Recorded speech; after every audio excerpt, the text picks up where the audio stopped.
নাকাল বৃষ্টি হচ্ছে, আমাদের ইনকাম হচ্ছে না। আর ইনকাম তো হচ্ছে না, তা বাদে আমাদের কোনো সরকারি কিছু পাচ্ছি না এবং আমার দিনের পর কেউ নেই।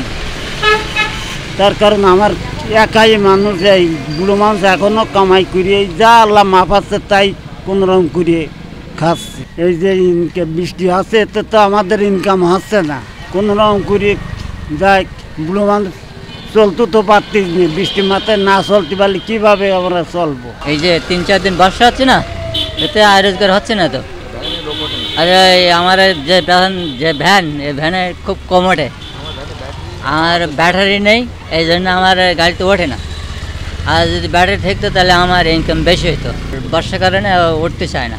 এই টুকটাকভাবে চলছে। আমার বউ একটু বাসায় কাজ করে আর একটু এইভাবে চালে, এই জন্য একটু হয়, তাছাড়া আর কোনো আয় রাস্তা নেই, বুঝলি না।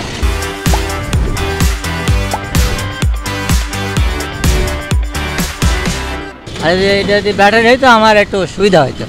হ্যাঁ, বর্ষাটা এসে সমস্যা হয়। আর তো কাল সারাদিন তো ভিজলাম, কালকে যা হইলো তা আজকে আর হয়নি। ওই এক নিয়মে বর্ষা মানে দেরি থেকে বেড়েছে তো, আর আমার চাহিদা কমে গেছে। এই টানা 3-4 দিনের বর্ষার কারণে আমরা যারা ব্যবসায়িক আছি চরম দুর্ভোগের মধ্যে আছি।